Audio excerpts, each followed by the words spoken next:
podcast. This is a special weekend edition of the Compton Jay Show on the Fred Hampton Leftist Network. And today we have a very special guest on the show. We have Mr. Thomas Frank. How are you doing, Mr. Frank? I'm great. I'm in a really good mood. Awesome. And joining me today as my co-host is another Fred Hampton leftist, RJ. How's it going, RJ? I am great. Just happy to have an ally of the left here with us to discuss a very important topic of populism. So I'm very excited. Absolutely. I wholeheartedly agree. So we're going to jump right into it with I like to start off a little bit different than a lot of other interviewers start out with, and I want to start direct for 3 books, and I want you to kind of give an overview, a summation of what you were trying to accomplish with your 3 books that most of us are. What were you trying to accomplish with those books? Like, what was your goal with writing those books? You mean Kansas, Listen Liberal, and the Populism book? Yes, I wanted you to say those books before I. Yeah, no, that's what I thought you meant. Yes. I'm just, I'm trying to figure out why there's the question that I asked at the start of the Kansas book, which is, why do so many people, take a step back. The story of my life, and I think I'm older than you guys, but the story of my life has been this great turn to the right, beginning in the 70s, late 70s, and really picking up with Ronald Reagan. And we're still going. It's still going. And this has not been good, for people. This is a democracy, technically, but our culture is very democratic. We're people who really, we don't believe in hierarchy. We might believe in it subconsciously or something like that, but we're an egalitarian people, and we're or at least we like to think that we are. And we voted for a series of politicians that have basically torn the middle class society apart and have lifted up the rich in such a way that you now have, I was just looking at a list of the richest people in America, and it's just, the inequality in our society now is so much worse than it was in the society that I was born into, which had a lot of problems, right? Of course. But this has not been a change for the better. This has been a change for the worse. And everybody knows that, and everybody talks about it. They're like, this is really lousy. They deindustrialized my town or my region. Our wages never go up anymore.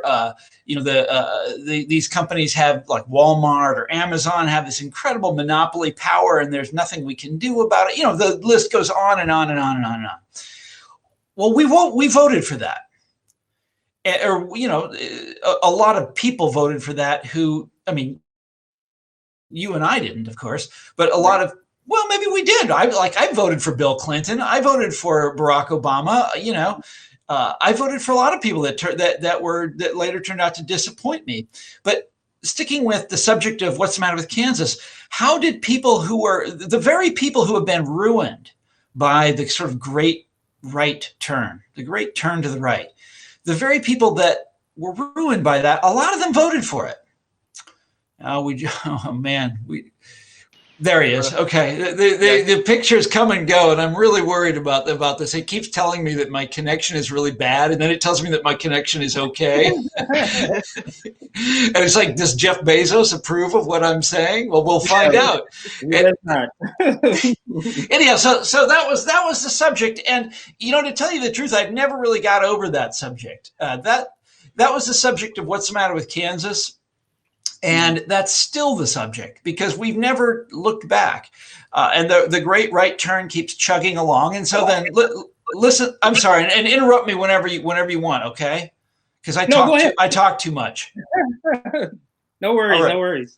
So then Listen Liberal was, I used to write all these books about conservatives. It was a lot of fun, but at the end of each one, I would have a chapter saying, and liberals do the same thing, or, liberals are also, or the Democrats are also playing into this, they have their role in this disaster. And my editor came to me and said, you keep putting these chapters at the end of these books saying the Democrats have a lot to answer for too. Why don't you figure that out? Go and study that and tell us what it is. And that's where Listen Liberal came from. Was what's the Democrats' role in all this? And once I started digging on that front, a lot of people have complained about the Democrats, and they never deliver. They're never satisfying. Everybody's unhappy with them. We go out and vote for them every 4 years. We work our asses off to get these people elected, or a lot of us do, and then they turn around and they say, see you in 4 years. Thanks a lot for everything. Bye bye. And I wanted to dig deeper and say, why are they like that? How did it get that way? How did the Democratic Party become this thing that it is? And then the Populism book, which is the new one, so a long time ago, I used to be. I got a PhD in history. I decided I would go to graduate school and study history.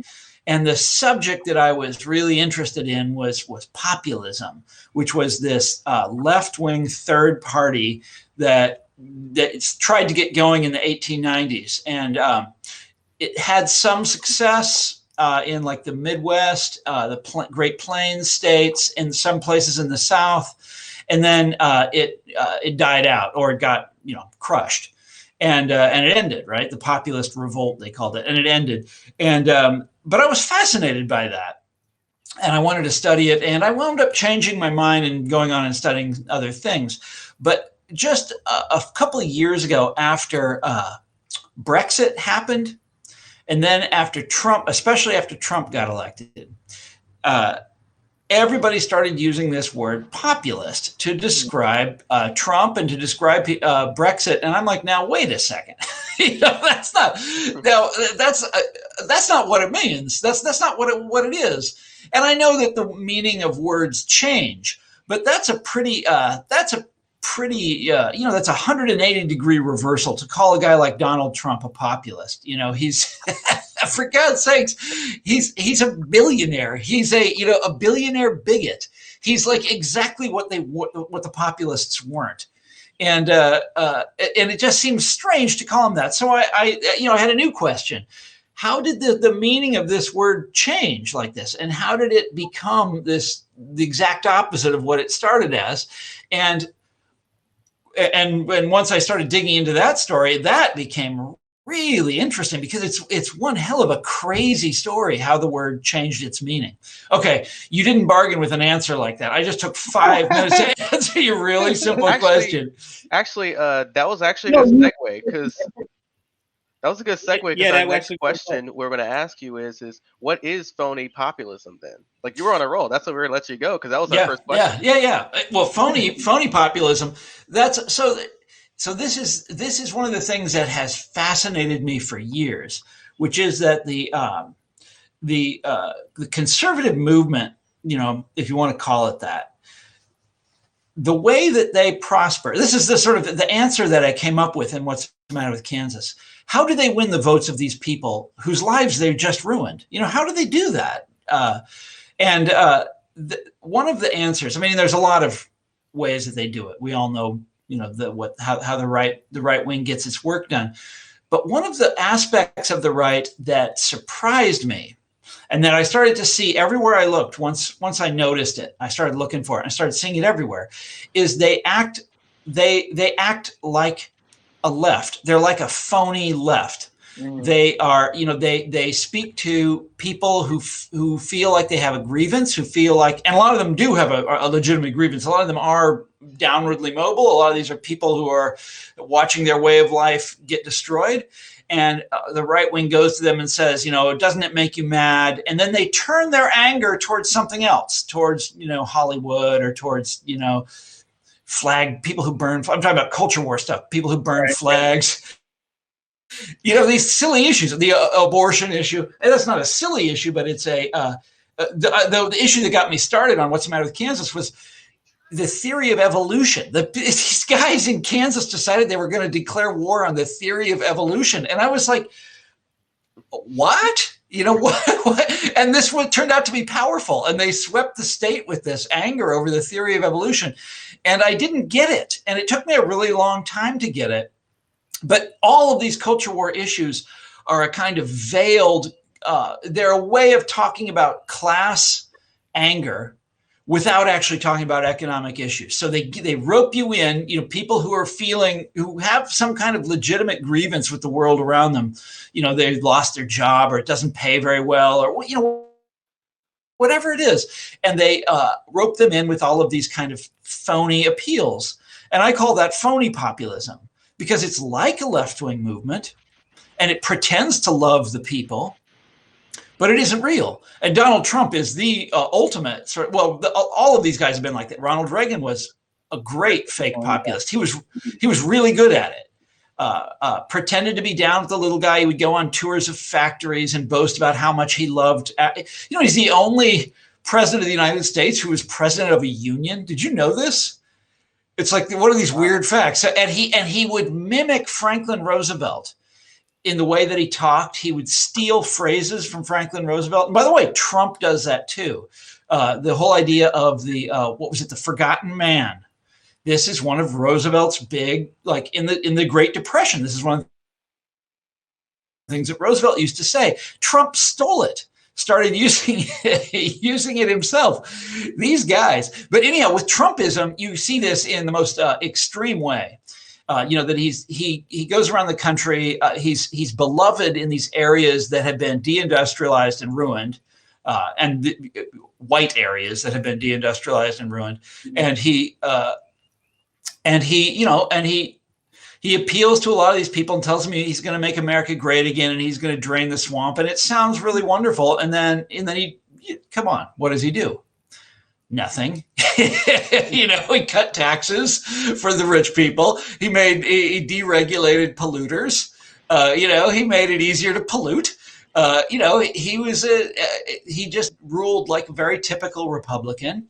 He did almost nothing for these people except for kind of symbolic stuff, culture war stuff. And that's what I mean, but that's fake populism.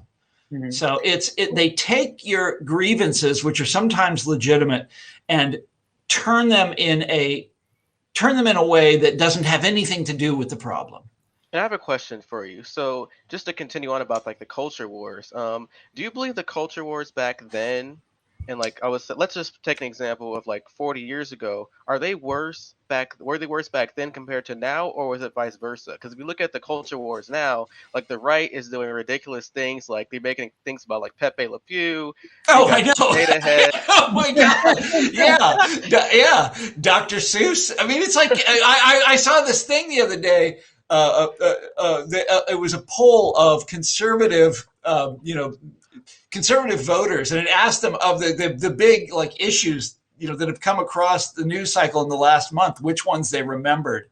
And like they didn't know a whole lot about the Biden stimulus package, but they all knew about Dr. Seuss. So I would say I think the culture wars are out of control now, because it started with the right. They realized the power of this stuff, and that it was that you could manipulate people and you could get people motivated, and you don't have to actually deliver anything. And it's phony, and it's culture. So there's no end of it, right? It's endless. It's not like material things or economic things where there's some limits. It can go on forever. And that's Fox News is built on that. I remember when I wrote What's the Matter with Kansas, I started watching Fox News. And, and I was just like, this is genius. This is it's evil. There's evil brilliance to it. The guy who started it was Nixon's. He worked for Nixon. I'm sorry, I'm blanking on his name right now. Roger Ailes. He was Richard Nixon's like his media guy, right? And Rachel Maddow's best friend too. Yeah, isn't that funny? So we'll come to that in a second, but it's a funny little world that we live in. But Roger Ailes, he figured out that what he was doing with Nixon, and Nixon was, by the way, was a kind of a master of this stuff back in the late 60s and early 70s. And Trump steals a lot of his lines from Nixon. What's the big one that he steals? Majority. Yeah, that's right.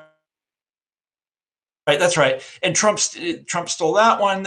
Trump regards Nixon as a kind of genius, which I guess Nixon was in a sort of, again, in a kind of an evil way, very manipulative, very good at the game. And somewhere along the line, they discovered that this was really good as a form of entertainment. It wasn't just for politics. It was a great, form of entertainment. And that's Fox News. And for a long time, they had the playground all to themselves. They're the only ones out there doing this. And I don't know about you guys, but I have had members of my family there's a kind of thing that happens to people when they discover Fox News, and they go down that rabbit hole, and they become part of it. You know what I'm talking about?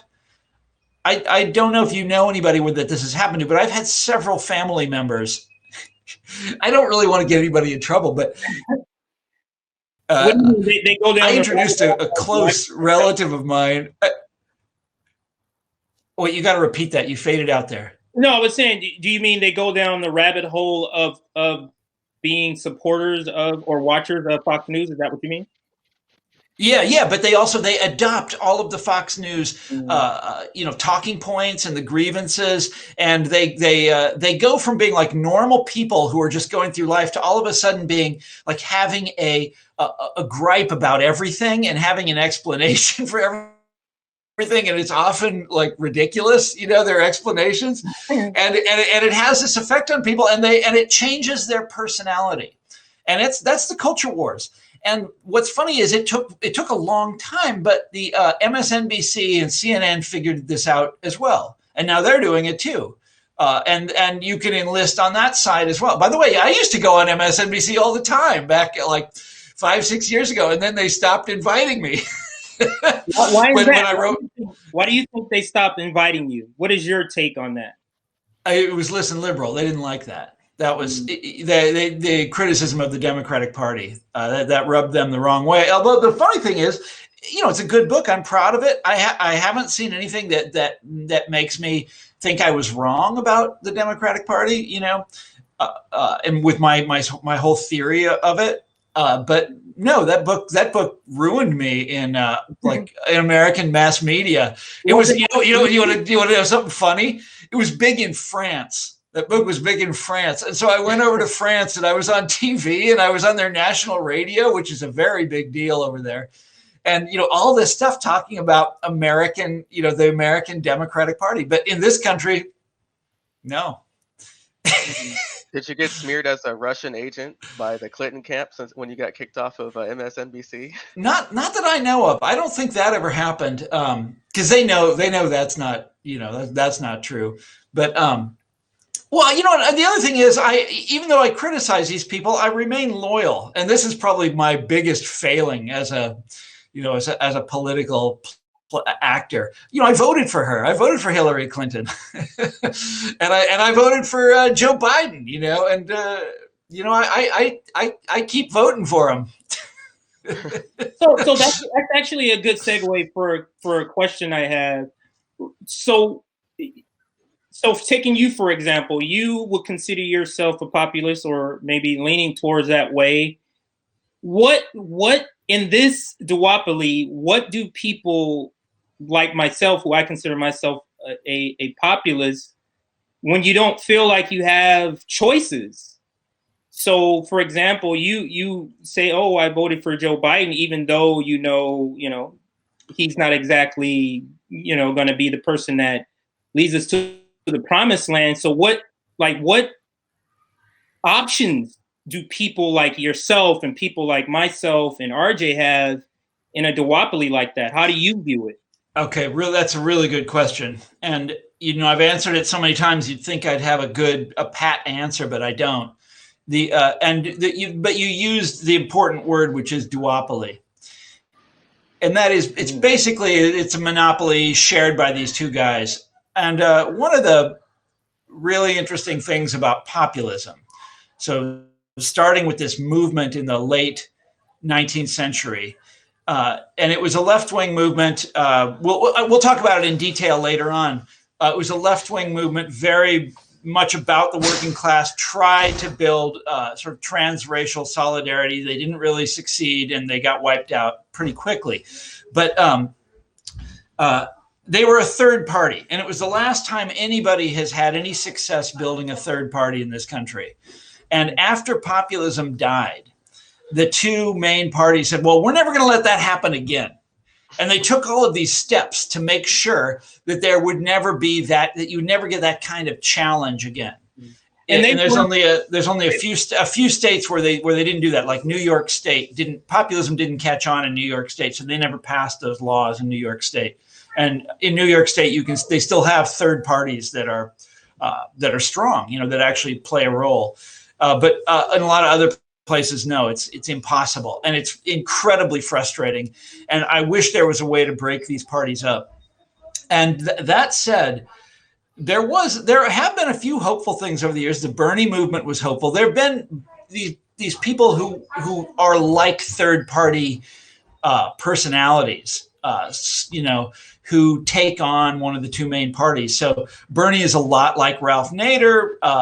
Bernie's a lot better at the political game than Ralph Nader was, but a lot of the same politics, and just took on the Democratic Party head on and came damn close to beating the party's, what would you say, a picked, candidate, Hillary Clinton, and then Joe Biden. And in the Republicans, Donald Trump, who's real similar in a lot of ways to like Ross Perot, real similar to Pat Buchanan, to these other third party kind of figures, really awful third party figures, some of them, he succeeded. He actually wrecked the Republican Party. And that was fascinating. I did not, I've studied the Republican Party for a long time. I thought that they would be able to handle a guy like Donald Trump. I thought that he wouldn't be a problem for them, but he destroyed them. He destroyed that party. He destroyed the Bush dynasty, and that was, I didn't like Donald Trump, didn't vote for him. I don't have a lot of good things to say about him, but he did show that that there is a way to do this, that there's a way. Of course, he's also a billionaire, so he had resources that you and I will never have, but there is a way to make these machines crumble. You mentioned Bernie Sanders. So based off what you said, I would assume that it's your feeling that you see the Bernie Sanders campaign of 2016, 2020 as the closest things to populist movements. Is that fair to say? Yeah. I'd say he's in the populist tradition. And why do you make all these people walking through my house? Why do you make that distinction? Wait, hang on a second, guys. Yes, I'm doing an interview right now. Okay. All right, I'm so sorry. Everybody's they're like, it's Saturday night. Come on, let's go drink some beer.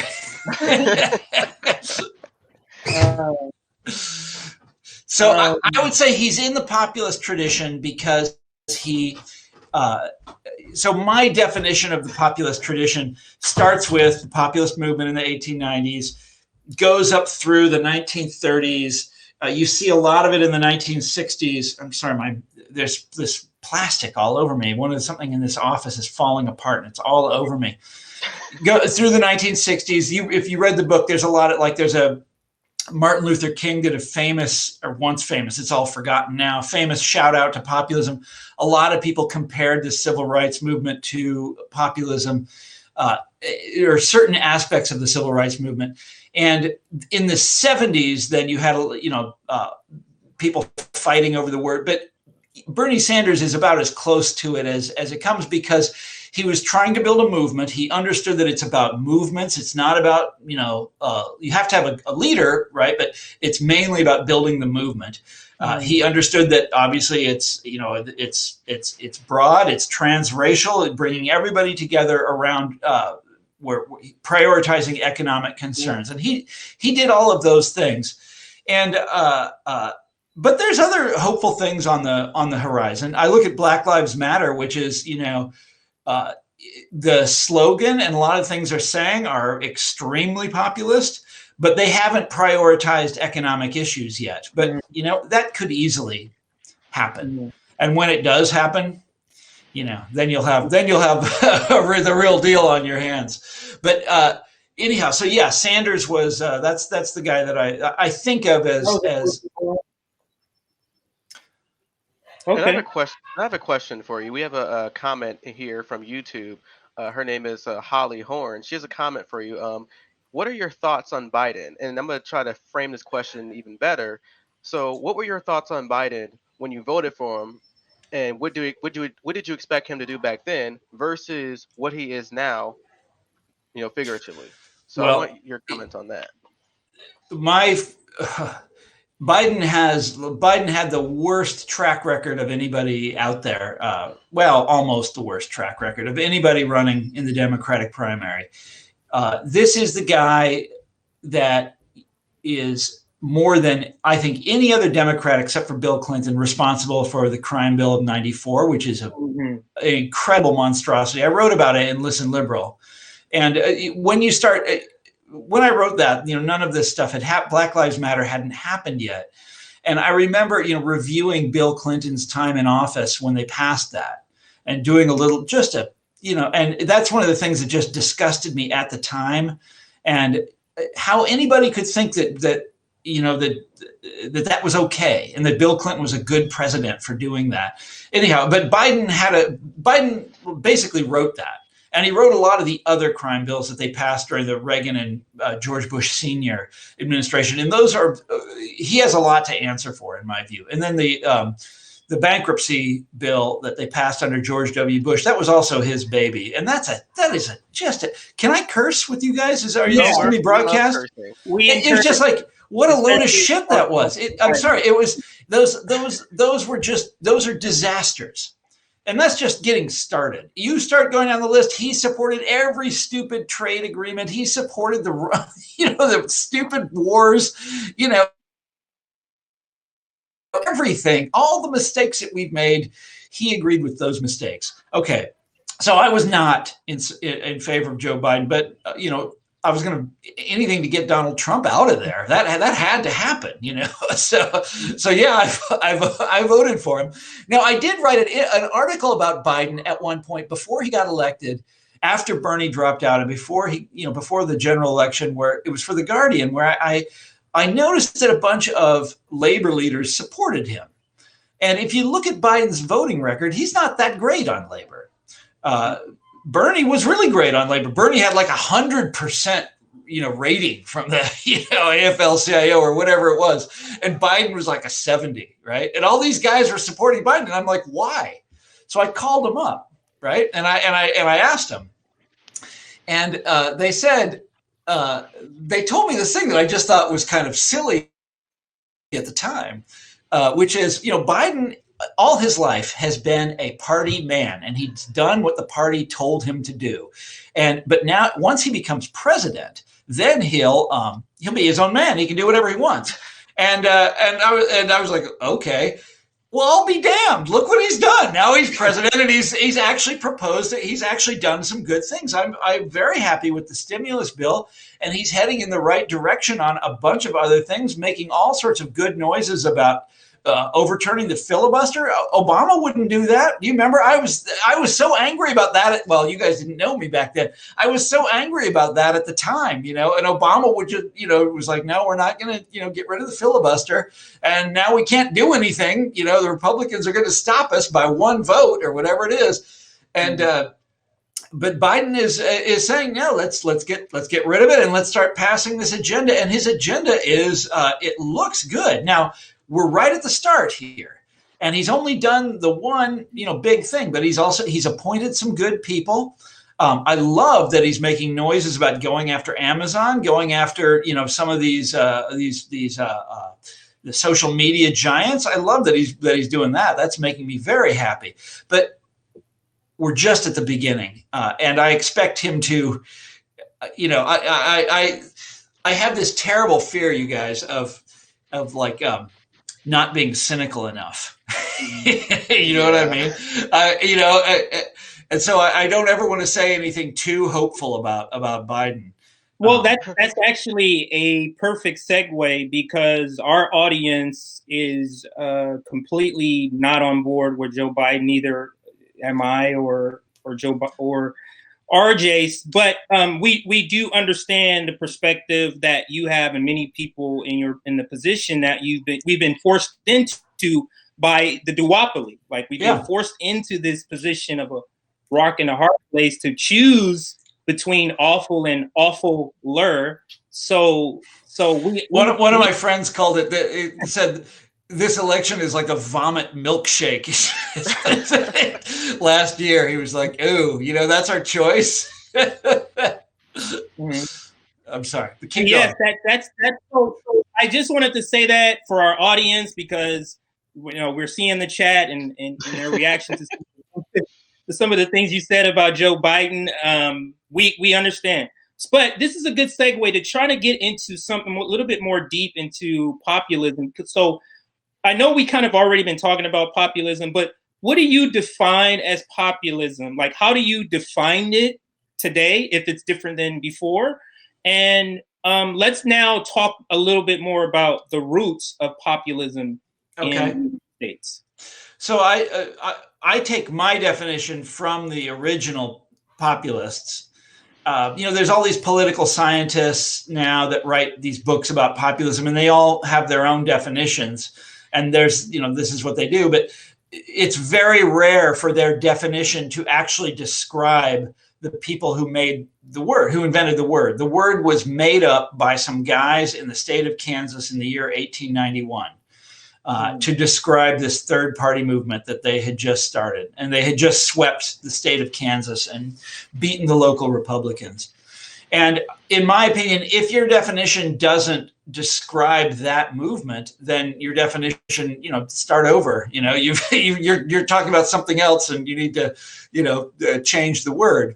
So I say there is a populist tradition in our politics.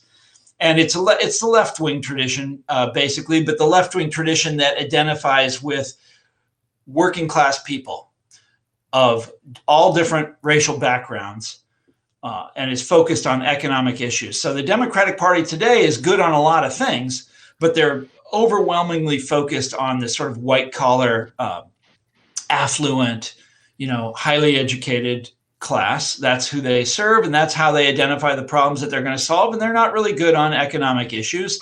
And a lot of them are. So there's another tradition that I also write about called anti-populism, which is basically people who hate democracy. They don't like expressions of, when people that they regard as lower class, people from the bottom of society, try to take charge of things via politics. They don't like that. And there's a long tradition of this. This goes all the way back to the founding of the country. When they founded the country, and I'm sorry, I got away from your question, but I'll come back to it in a second here. When they founded the country, most of the founding fathers, almost all of them, did not like democracy. They thought democracy was a dangerous thing. You don't want that. You want this sort of managed Republican system where you have all of these checks and balances, and you have things like the Electoral College to make sure that the popular will is not expressed too rudely. And you have a Senate, the Senate used to be chosen by state legislatures, and you have a Supreme Court where people are appointed for life, et cetera, et cetera. So all these ways to control democracy, control the people. And up until like the 1890s, when populism came along, there were a lot of people who still hated democracy. But nowadays, you can't say, I hate democracy anymore. That's not acceptable in our system. You can't say, I think democracy is a bad idea, and I think we should come up with ways to control the electorate and control the people and make sure that that they are not able to express themselves. I mean, we know people are trying that. They're doing it right now in Georgia and all these other places. And there's magazine articles that you can find. There's one published just the other day saying we should restrict the vote. We should make sure that only educated people are allowed to vote. People say stuff like this all the time, but they don't say they're against democracy. Mm-hmm. They say they're against populism. So it's a new way of casting this old idea, this old suspicion of democracy. They've changed the words, and now they have a new word to express the danger of democracy, and that's populism. Okay, so the original movement. Was that good? Should I keep going? I was gonna add a comment, just about like the smearing of populism in general. Like we just discussed like the fake populism of Donald Trump, and I've noticed even when he was running, even when he was president, and his downfall, people would use those same smear tactics against Donald Trump against real populists on the left, on MSNBC, CNN, and Fox News. Yeah. And so I think that's what brought into my mind. Do that. They always do that. So that's the attack always comes back to people like us. Always. It always does. And that's and that's the important thing to remember. They'll always get around to it. They'll always get around to pointing that stuff at us as well. But so the populist movement was it was, like I said, it was a working class movement. That's what they said. It was a movement of farmers and workers, mainly farmers. They had the farmers, which was a majority of the population back then in the 1890s. Farmers were having a very hard time in the 1880s for a lot of different reasons. They had monopolies that were ruining their lives. They had, they were under the thumb of banks. A lot of farmers still are, but farmers had to borrow all the time. And so whether you're borrowing from a bank or whether you're borrowing from the local merchant, which was often the case in the South, you had to do what they said. And they were becoming, as they would put it, they were becoming peasants. They were being reduced to a peasant class. And they got together, they formed a group called the Farmers Alliance. It's like a farmers union, if you're familiar with the farmers union. Mm-hmm. And they said, well, let's get together and let's figure out what's gone wrong. Let's figure out what to do about it. And farmers union would send, and it became this enormous organization. They signed people up by the millions, and there were many different branches of it. And there was in the South, it was segregated. So there was a white branch and a black branch, and the historians refer to them as the Black Populists. And they're actually a very interesting part of the story. And they so these guys all got together and were like, well, what can we do about this? And they tried to educate themselves about the economy and how it worked and how they were getting robbed. And they set up various cooperative exchanges and stuff like that. And none of it really worked. And so they said, well, we need to go into politics. And they set up this third party movement. And the third party movement came out of nowhere and swept the elections in Kansas in the year 1890. Kansas was the first state that they took over. And then people started signing up all over the country. There's millions of people. And they had, like I said, it was the last third party movement that had a lot of success nationally. And when I say success, it's like they elected members of Congress, U.S. senators, governors. We had 2 populist governors in Kansas. They ran a guy for president, but that was sort of an afterthought. And they were powerful in the Great Plains, in the West. So California, there were a lot of populists out there, Idaho, places like that, and also in the South. And the South is a really interesting story, but really an awful story, what happened to them down there. Mm-hmm. Should I keep going? Actually, I do have a question to insert right here. Can you tell me who William Jennings Bryan is? Or can you explain? Yeah. Sure. Another fascinating. Can you guys see me? Is everything good? Yep, you're good. You're back. Okay. William Jennings Bryan was a Democratic politician from Nebraska, and not a populist, but he talked like one. He sort of mimicked the populist language. Mm-hmm. And he was not with them on, the populists had a whole string of issues that they would talk about. They wanted the government to set up farm programs. They wanted to nationalize the railroads. They wanted votes for women. They wanted the secret ballot, a lot of sort of constitutional reforms to make it easier for people to vote. And I've got this stuff all over me. You can't see it, but it's like it's quite alarming. I look down at my hands and it's like something is coming apart and it's all over me. Okay, so they had all, and then they had one big issue, which was they wanted to reform the currency. So the U.S. back then was on what was called the gold standard, which meant that the amount of money in circulation was tied to the amount of gold that the government held in its vaults. And that amount never increased. And so the amount of money in circulation never increased. And this was bad. It caused deflation. And this is all, you don't have to know this for the test, but that's a joke. But it was bad for farmers and people who owed money with this deflation. And so the Populists came up with different ways to solve that problem.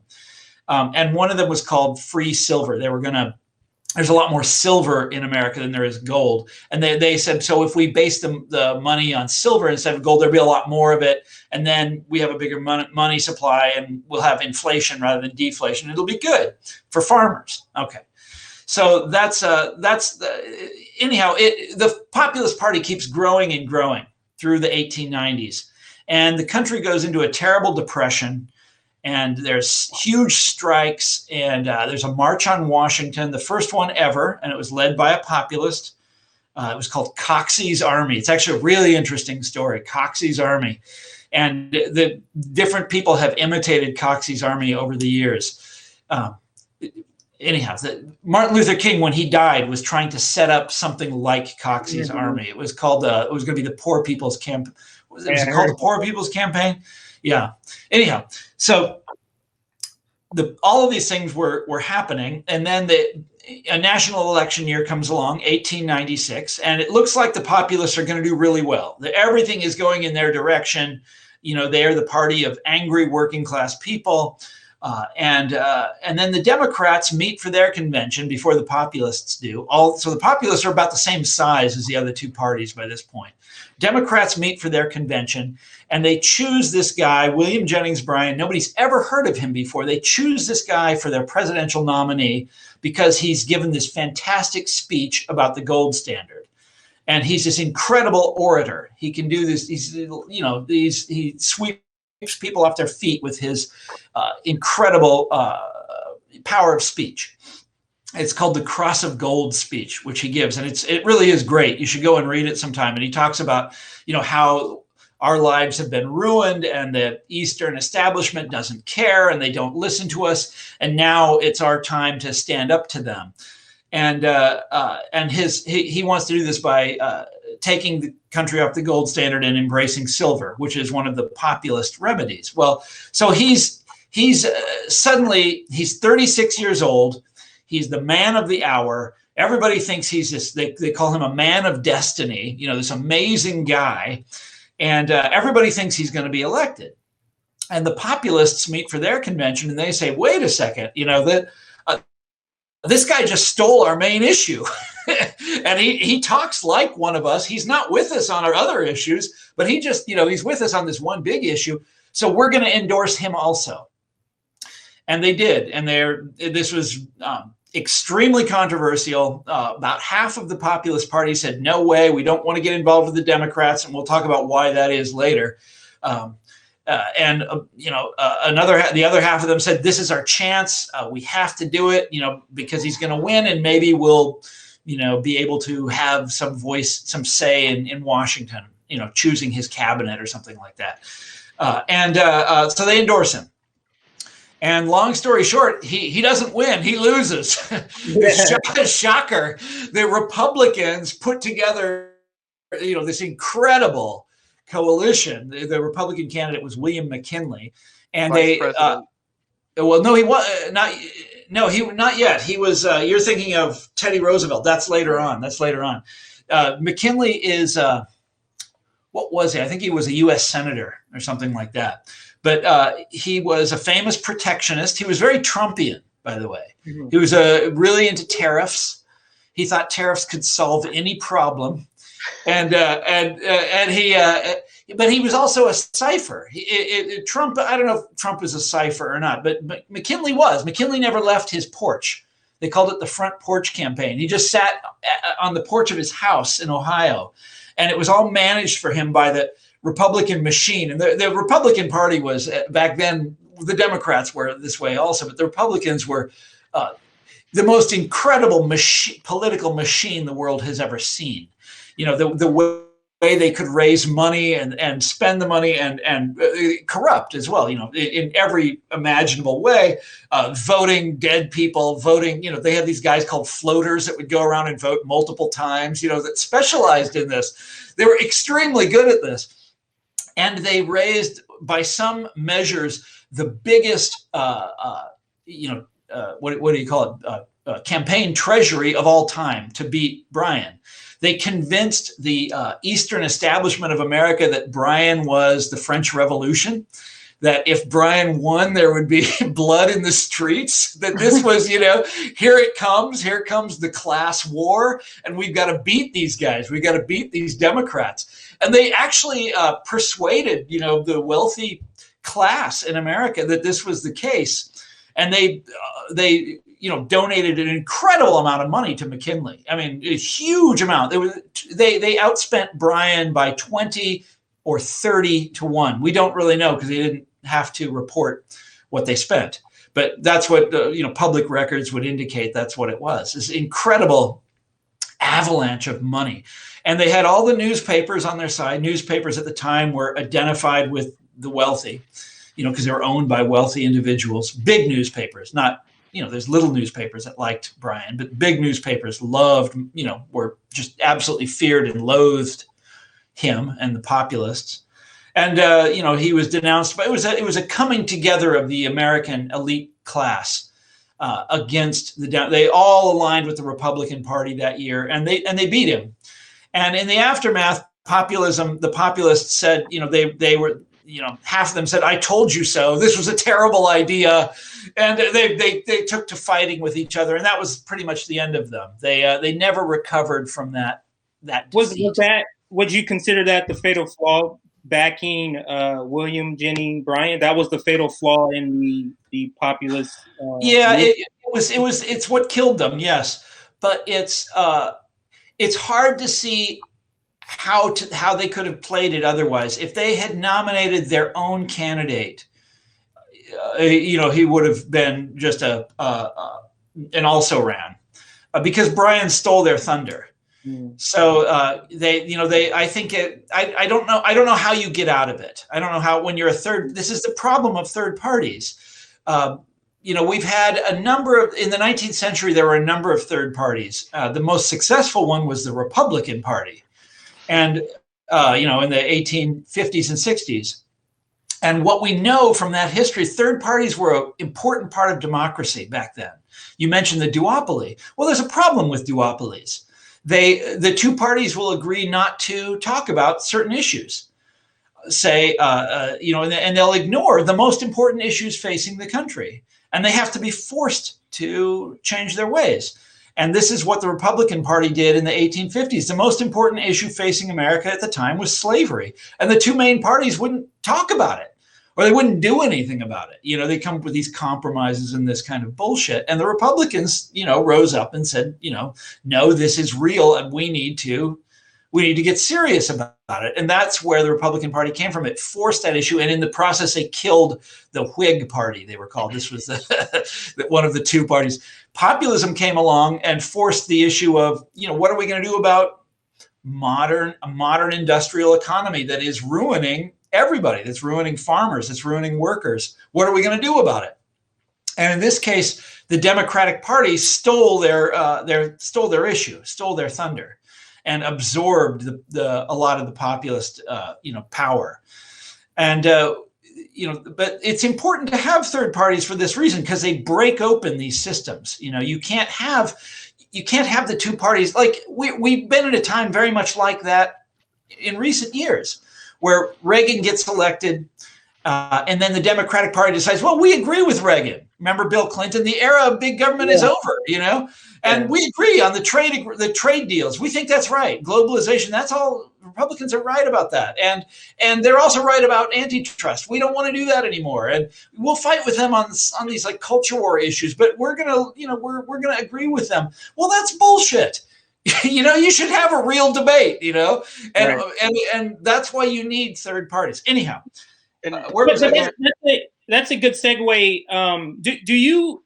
So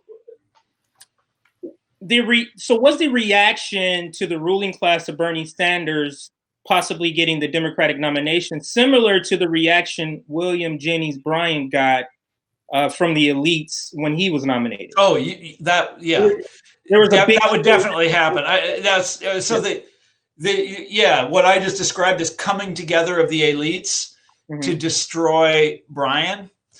That would have happened. I had a friend that I live in suburban Washington, D.C., and I used to be a pundit. I don't know if you guys know this. I used to be, I had a pundit card and everything, and it got revoked. But I have all these people that I talk to about politics who are insiders and they know. And one of them I was talking, in 2016, when Bernie came so close, and I was moaning about the election afterwards, and I said, Bernie would have won. And, because Bernie was a much more attractive candidate than Donald Trump. He wasn't a bigoted asshole, and yet he appealed to a lot of these same people who were very unhappy about their lives, in the deindustrialized zone. So yeah, Bernie, that was my theory, that Bernie would have won. And he said, I wouldn't be too sure about that, because if Bernie had been the Democratic nominee, Wall Street, Silicon Valley, Hollywood, they would have all got behind Trump. It would have been weird, but they would have done it. Anything to stop that guy. And I think to a smaller extent, it did happen to Bernie, but in the Democratic nomination process. Yeah. When Bernie looked like he was going to win the nomination, there was this coalescing. Barack Obama came in, people dropped out. That's coalescing behind one, because there's a fear that this guy that's close to Populists may actually win the nomination. And if he won the nomination, he was going to win the presidency unless another large, tsunami of elites come and try to stop him, as you're describing. Yep, that is correct. No, you're exactly right. And there's been I trace this history also. I call it anti-populism. And this coming together of elites and this kind of hysteria about what's going on. And you see it again in the 1930s. And this was really interesting. I don't know if anybody else has ever written about this, but this coming together of elites against Franklin Roosevelt. In 1936, after his first term was over, the sort of owners of America, the ruling class, combined with the newspapers, combined with the leading academics, came together against Roosevelt in this extraordinary way. They saying, we got to do something about this guy. He's wrecking our lives. And they completely flopped that time. They had all the money in the world and they completely flopped. There were a lot of well-known, old money that was involved in that campaign to stop FDR. I remember. I don't remember all of them, but I know DuPont was in there. Yes, that's the main ones. Yeah, from Delaware. Yeah. Yeah. And they were some of the richest people in America. I think they were actually the richest family in America at the time. Yeah, at that time they were the richest family. That was just something curious that I thought. But I do have another question, and that is, what do fake populists understand about the appeal of populism? Like, what do they get? Because it's like you obviously don't want populism, but you want to use the ideas of populism to convince people to do something for you, buy something from you, or get elected. So what is it? So it's like they know populism is popular because people want it. And the idea is, how can we swipe? How can we steal from it? Do you remember a guy called Lee Atwater? Yes. Like one of the biggest assholes that ever lived. Yeah. He was the advisor to George Bush Sr., George Bush's dad. And he was the architect of Bush's campaign in 1988. And he was from South Carolina. Which was not a big populist state for complicated reasons, but nevertheless, he knew what it was. And I saw someone showed me a memo that he wrote. I think it's anyhow, but he was explaining populism to George Bush Sr. And he was the manager of that campaign in that year, 1988. And he said, this is this thing, this American tradition that's got all kinds of power. And our idea is to appeal to the cultural side of it. And we're not going to talk about the economic side of it, And you remember what Bush did? Do you remember this election? It was shameful. Shameful. It was culture war, the flag factory, the Willie Horton, stoked this racial anxiety, the Willie Horton. Mm-hmm. And what was it? There was and then all this bullshit personal stuff, like Bush would eat pork rinds, and he would go around with country singers in a bus. So in 1988, I was 23, and I was just out of college, and I remember that election because it made me so mad. And, because Bush, it was so fake. This guy was like, his ancestors came over on the Mayflower. He has no right to be claiming any of this stuff. And but the Democrats, who do the Democrats nominate? Michael Dukakis, the sort of ultimate technocrat. Do you remember this? And it was just like, it was the worst. And Bush and everything was pointing towards Dukakis winning. And Bush just blew him away, just destroyed him with this phony populism. And they basically said, like Atwater basically said, we're gonna do phony populism. That's what we're gonna do. Actually, what kind of killed his campaign, Mike Dukakis, was when Mike Dukakis was in Michigan and he was in a tank. Yeah, you remember that. Yeah. I was gonna say the tank. And his head was bobbing around, so he looked like he had no business. Like he didn't know what he was doing. He looked like it. It was all bad. It was all bad that day. But let's move on to the next thing. So my next question is this. To cure or fix all the ills of society, do you believe the only way forward or to do that is through a populist uprising or populist movement? Well, I do think that, and I'll tell you why. Because we've got to change the economic system in this country. We've got to. And the only way to do that, you can't do that with having a lot of experts in Washington, D.C. sitting around a table and figuring it out, because they're not going to do anything for you and me. Right. We tried that. That's the Obama administration. Do you remember he brought in, by the way, we can talk about this some other time, but that's one of the reasons I originally liked Barack Obama. And I was really hopeful about him because he brought in the greatest minds in America into his cabinet. And he had the president of Harvard, running his economic advisor council, and they proceeded to do almost nothing. They had the perfect opportunity. The banks are flat on their back. Wall Street has just destroyed the global economy. All the power is in Obama's hands. He can do whatever he wants with the banks, and he chooses not to do it. And that's the technocratic way. That's the Democratic Party way, is to have these guys come up with the answers. And if that's the way you do it, that's always what the results are going to be. You're not going to get anything great. It's going to be a couple reforms around the edges, but basically they're just going to dust the system off, stand it back up, and get it going again. If you want to really change things, you've got to have a movement of millions of people in the streets. You've got to have a real social movement. And we haven't had too many of those in American history, but we know that big things happen when we do. So the farmers' movement in the 1890s was one, and it brought big things, big changes. It was an earthquake. In the 1930s, you had another. That time you had the labor movement. It was millions and millions of people all over America were signing up for it, and they changed this country. Built the middle class. And in the 1960s, the civil rights movement, again, momentous changes, enormous changes, and it would have rolled on if we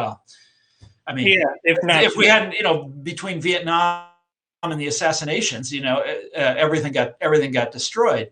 But we know that that's how change happens with these with these powerful social movements. That's how it happens. But social movements are very, very difficult to build. Big social movements, not people talking on Twitter, not Right. having a magazine or something like that. And how I like to describe,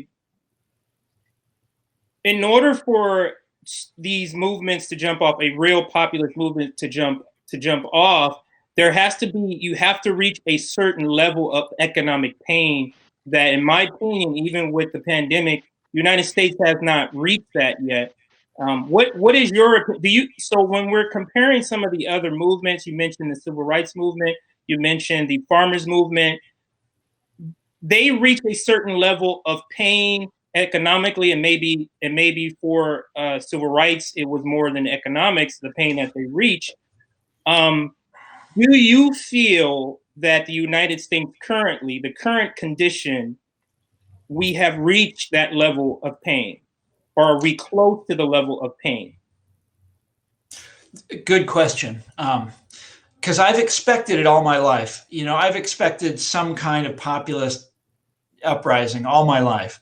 All my adult life. When I was a kid, I was born in Kansas City in the 1960s. And for white people, at least, America was basically a social democracy. And the whole idea at the time was we're going to enlarge the social democracy to include everyone. That was the Great Society. That was the idea. And instead, beginning in the 70s and the 80s, we did the reverse. We tore that society apart. And we wrecked that. Instead of bringing everybody into the middle class society, we wrecked the middle class society. And I look at the places where the towns that I used to be familiar with, and what's happened to them, and the people that I grew up with, and how and I can't believe that I can't believe that we don't have some kind of populist revolt yet. RJ, you're from Michigan. Right. I mean, it's so much worse there, than in a place like Missouri or a place like Kansas. And it is. I keep thinking that it's got to happen, but it keeps getting, and you have one after another of these guys, running for president or running for office, talking about feeling your pain and then steering you down the wrong road. And Trump, of course, is the ultimate example, but there's many others. And how long can this go on? I think that the pain is sufficient. I mean, what do I know? Your question is very difficult to answer. Well, I have another question for you, actually. My other question. I'm sorry. Go ahead, RJ. I'm sorry. Yeah, I have another question. So we have a comment here from Jude WTH, and it's like they want me to ask you about electoralism and turning your back on it, because what you were describing, while we haven't necessarily had a populist movement, is because a lot of the populist movements, you can make an argument like the Socialist Party of the 1930s, the Communist Party, the Labor Party, the Union parties. A lot of these parties were really more at state level, not necessarily federally, and as well as having grassroots organizations working together. But what I've noticed is that the political climate is all about electoralism, especially federally. Like, you could imagine you could open Twitter and see MAGA on the right, and then people on liberals yelling about how terrible Joe Manchin is. And I think that's kind of the reason why we necessarily haven't had a populist movement, is because everything is put into electoralism. Yep. And I do want to kind of push back up to you about Biden in general, because this is kind of what Biden is doing right now. He's really taking advantage of how terrible the pandemic is, how terrible the economy is, and as well as people's pains about their personal hatred for Donald Trump, that what he's doing is he's barely scraping by. Like if you look at Trump, and before he lost, he gave people $1,400 checks, right? And then Biden takes credit for the $600 that Trump gave before he left, and then it slaps on the $1,400 and make it $2,000. And if you look at Trump, he right now, he increased the military budget. So Trump's military budget his last year was $702 billion. Now it's almost 750. So a lot of the same stuff that Biden is doing is actually worse than Trump. Yeah. Okay. Liberals, that's fair. That's fair. But you said something really interesting about electoralism. And I think your critique of Biden is totally I I don't disagree with any of that. Like I say about Biden, it's just too early to know. He's making good noises, but who the hell knows? But you said something really important there, which is that we focus on electoralism, and we forget about the other things. And remember those three movements that I described, the big mass movements, the farmers movement, the labor movement, and the civil rights movement.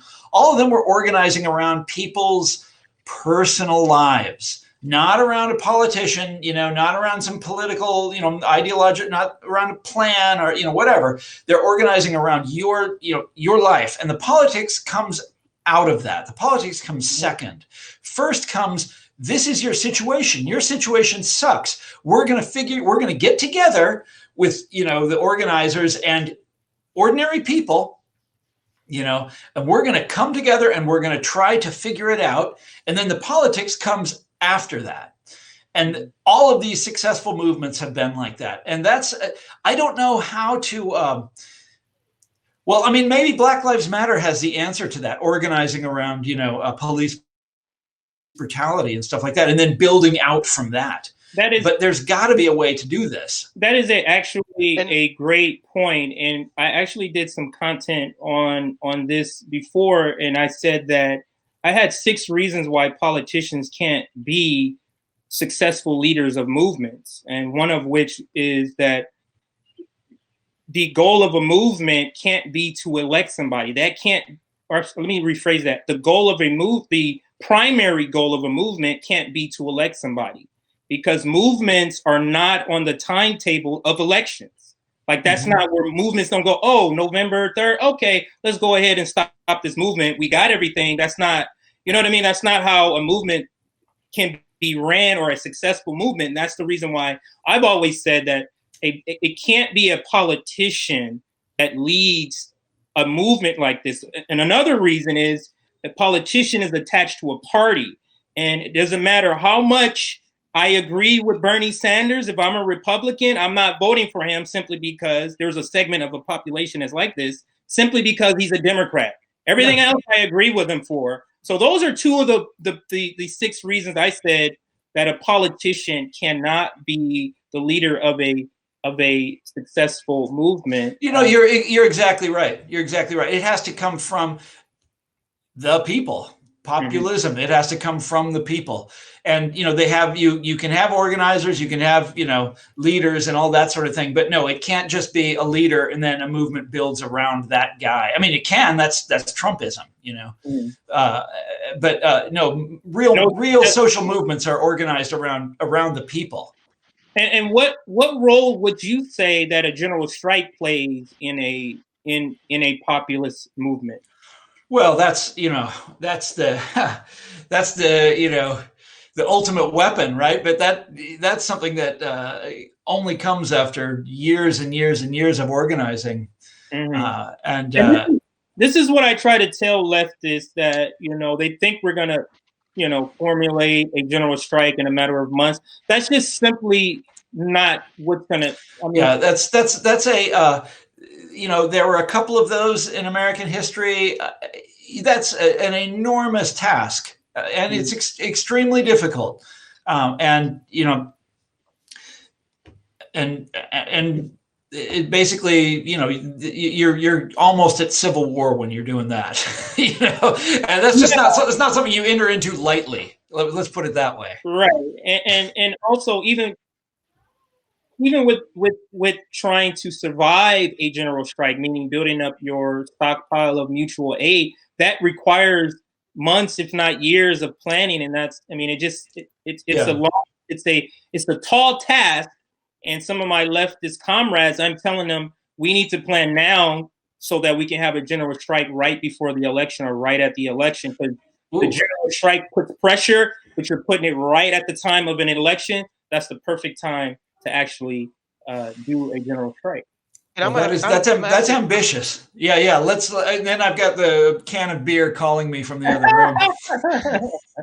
Yeah. So the one question I want to ask is, there was a lot of trinklets on Twitter, and a lot of leftists and a lot of populists in general wanted a general strike around really during peak COVID in the summer of 2020, with even the Black Lives Matter movement going on, and it really almost came into fruition when the NBA boycotts happened.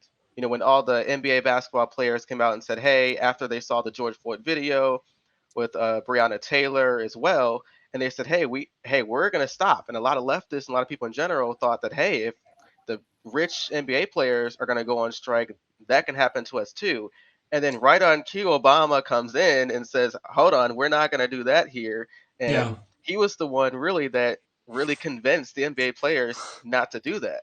And so I forgot that. I had forgotten that. Yeah. Yeah. So the reason why I brought that up is because what can we as populists and leftists do to fight back against really the misinformation campaign that the establishment Democrats do? Oh man, now wow. Okay. And you know, I would in older days I would have had a really glib answer for you, and I would have said organize, right? But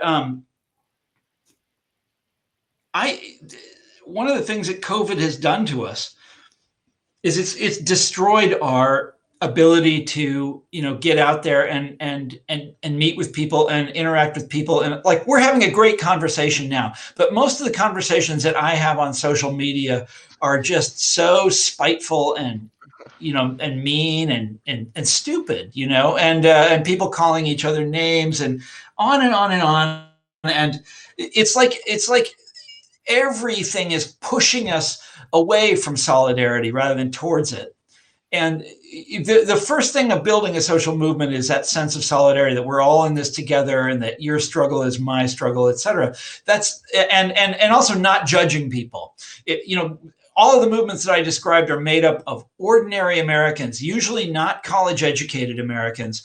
And if you start your campaign by saying, well, you know, you have to have a certain level of education, and you have to understand all the issue before you can even be in my movement. Well, you're not going to organize very many people that way. You know, I'm sorry, I got sidetracked. Anyhow, look, the COVID has wrecked our ability to achieve solidarity in a really shocking way. I have a good friend when COVID started who said, this is, you know, we need to, this will give us a sense of togetherness. This disease, we'll all be, you know, in the same boat, and we'll all be helping each other out, and we'll rediscover solidarity and neighborliness and all that. And the opposite has happened.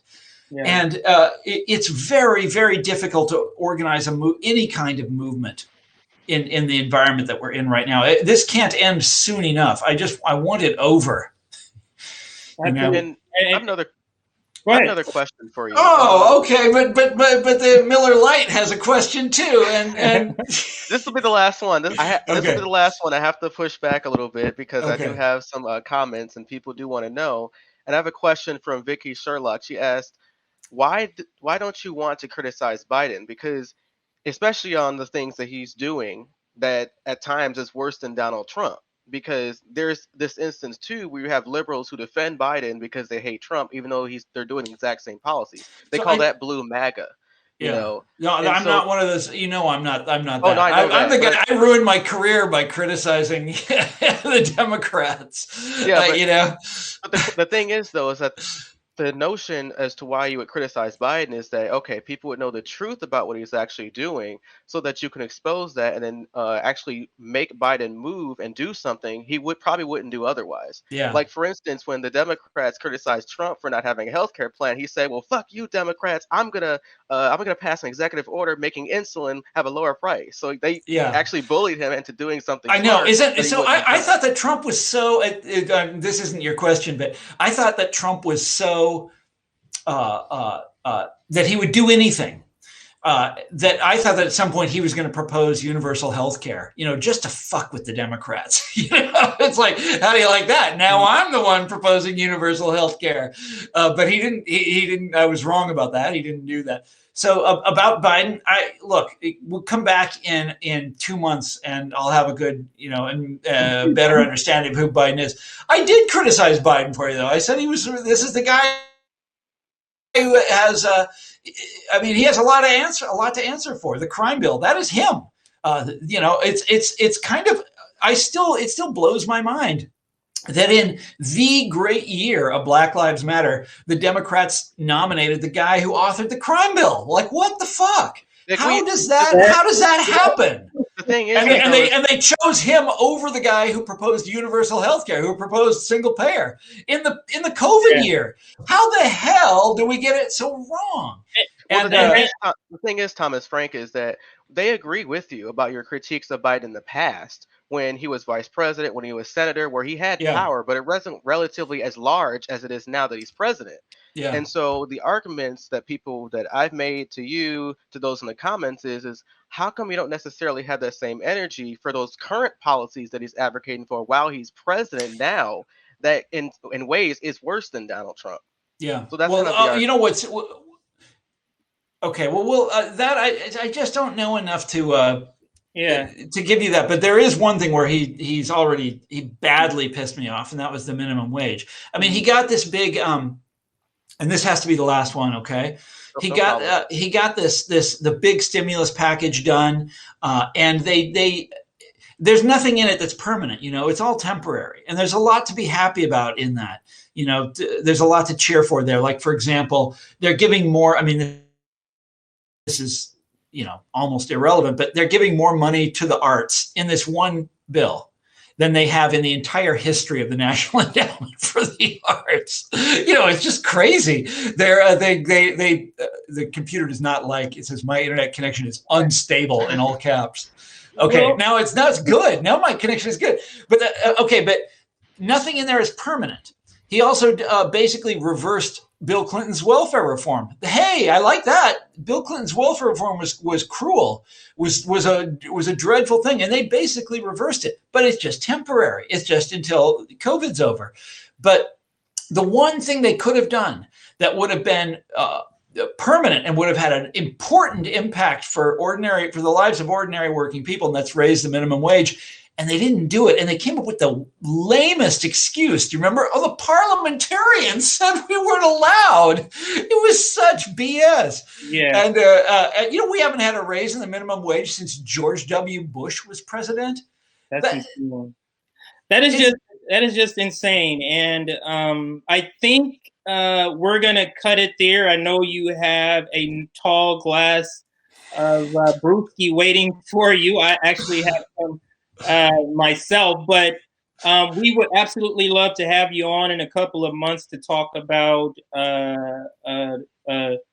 Joe Biden and other matters. Also, it's not just really about Joe Biden, because he's only going to be there a maximum of 8 years. So we have to, and these issues are going to be around longer than 8 years. So that's my only point. So any time, I'm happy to come back, and we'll after Biden has failed us all, and and he just basically, he goes and takes a long nap and doesn't do anything for 3 years, and and Trump runs again, and oh my God, I'll come back. Did you have anything, Thomas Frank, before we let you go? Anything you wanted to plug? The problem is, guys, we could talk for hours, so we better leave it there. You can find me on Twitter. It's not like I ever say anything on Twitter, but I do post when I write an essay or something, I post it on Twitter, and you can find me there. I think it's Thomas Frank _, I think. Right, it's correct. I follow you on Twitter, so that's okay. That is all right. All right, Mr. Thomas Frank, thank you for joining us on this Saturday. You go enjoy the rest of your evening or your night, and me and RJ will remain on for just a few more minutes. But everybody, and I apologize again for being so late and getting so confused. This is a new program for me. Oh, that's fine. No worries. And we'd like to thank you, Thomas Frank, for coming on. As usual, you're great to have on, a great mind to talk about populism. It was great to have this conversation. Absolutely. Make sure to check out his books. His first book, What's the Matter with Kansas? Check out his other book, Listen Liberal, and also check out his new book, The People Know. I did that for you because the other podcast. You did it right. Yeah, you did it right. All right, okay, fabulous. So, thanks for watching, guys. Thank you. Okay, so long, guys. Just stay on there, RJ, for a second here. All right, so I gotta end it. So hold on. Oh no, not yet. Okay, my fault. Oh no, what I wanted to do was kind of give it a little rundown with our audience before we log off about it. Clearly, you know, the Joe Biden comments kind of triggered some of our audience. So what I wanted You're right. Yeah, what I wanted to say is this. And it kind of applies to some of our leftist media who supported both Joe Biden, but they claim to be progressives and leftists.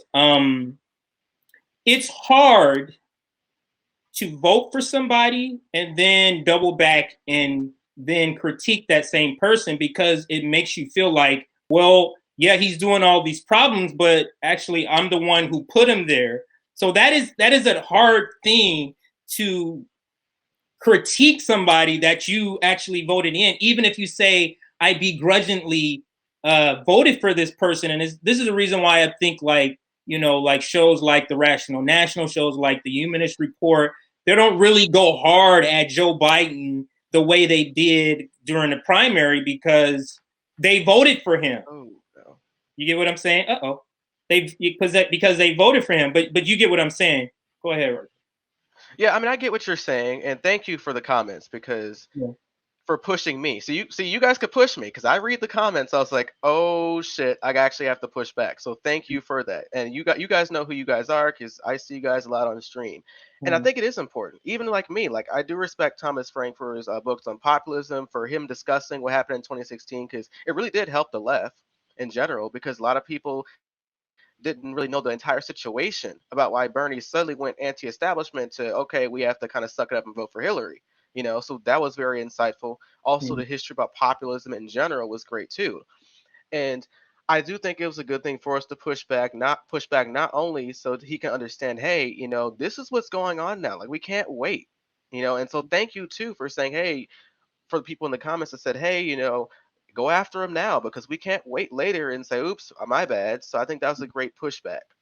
I didn't. And also the second part too, because I didn't want any, also too, because we would have definitely seen clips, you know, on the Twitterverse trying to cancel us too. But in general, it's just great to push back. I didn't read some of the I didn't read any of the comments, actually, because I was allowing you to do that part.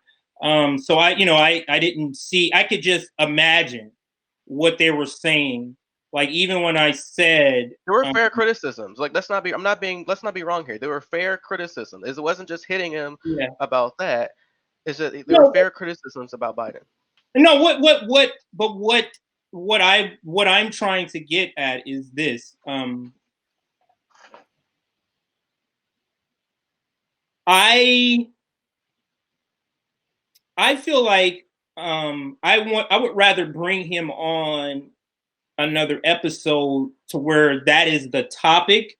So I just didn't want to kind of stray far away from the topic, which was populism, even though he made a couple of comments about, you know, Joe Biden. So I just kind of, the thing is we're not down for that. We're not, and I just kind of moved on. And I understand that, but the thing is he kind of opened that door. Like, we're Fred Hampton leftists. Like, we're leftists. Like, let's be real now. You kind of have to know the people that you're coming on their show. Like, you have to expect some comments like that to happen. I believe he absolutely knew. I just feel like he believes that he should still be able to have this opinion. But I mean, we're called the Fred Hampton leftists. I mean, I just don't believe that he can't necessarily put that together. So, but yeah, but I was happy with the pushback. He didn't really push back against what you said. It was just kind of like, yeah, you're kind of right. Like you're kind of right. Yeah, Joe Biden is this, and it seems like what he wants to do is give Joe Biden 2 more months before he starts to rip into him. And hey, you know, if that's what he wants to do, that's what he wants to do. Yeah, but I just find it interesting too that you know, of course, the conservative Dems, you know, they may not rip Biden personally, but they certainly rip even the scratch of progressivism he's trying to do. And Joe Manchin right now, he's basically saying, hey, I'm not agreeing with anything unless I get Republican support, and that screws you because we have a 50-50 Senate.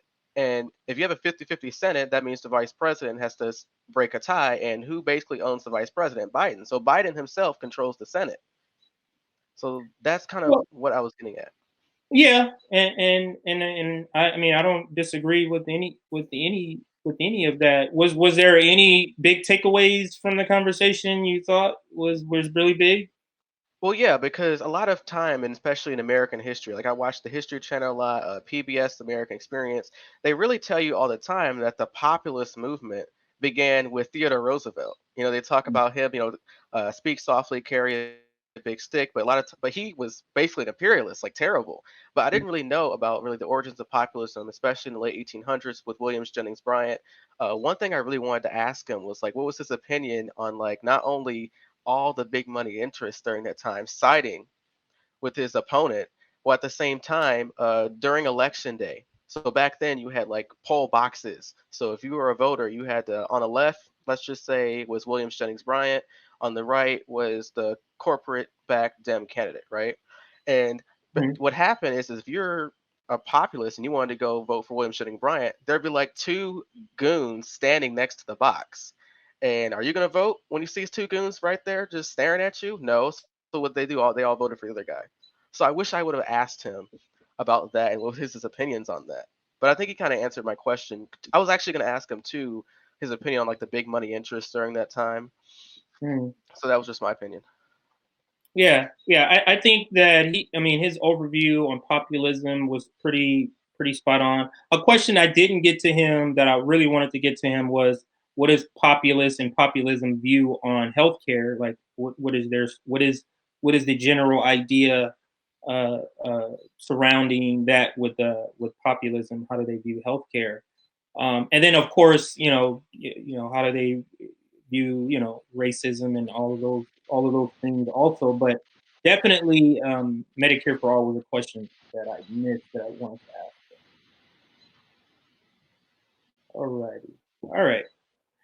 All right. Well, that's all that I had. Did you have anything else, RJ? One thing I wish I would have like told him like what was because you've seen like this like Rooseveltian type populist rhetoric and thing that they do to try to rile up the base. Trump has his, Biden, I don't know what Biden does with liberals. All he has to do is like speak softly or whatever, and liberals get riled up. But I really wanted to ask him, and there was a video back in, I would say, the 1936 election when like all the big money interests are going against Franklin Roosevelt. And he said, what did he say? I'm trying to think what he said. He said, they are unanimous in their hatred for me, and I welcome their hatred. And the entire place just went crazy because that's something never heard before. I saw that clip before. Yeah, that was good. That would be something interesting. But like a lot of our guests, we're gonna have to bring them on. Like an hour, 2 hours is just not enough time to really delve into all of the details of these topics that we want to discuss. But it's been fun this April 10th, and thank you for everybody that joined us. Make sure you like this before you sign off. Like and share this video so a lot more people go on Patreon, support us on Patreon. We're going to start giving out a little bit more benefits for each tier on Patreon. So stay tuned for the update on the benefits for the tiers. Stay tuned for that. But make sure you join us on Patreon. Join us, subscribe on YouTube. Follow us on Twitter, Fred Hampton Leftist on Twitter, on Instagram, Fred Hampton Leftist. I'm sorry, on Twitter is Fred Hampton Left. Fred Hampton Left on Twitter, Fred Hampton Leftist on TikTok and Twitch, and also Instagram. So we're everywhere, but we're signing off today, April 10th. Anything from you, RJ? Well, I'll be having an interview tomorrow with Comrade Misty, so it'll be pretty interesting. So if you guys want to check that out, please do so. Other than that, this has been the Fred Hampton Leftist podcast with me and CJ with our interview with Thomas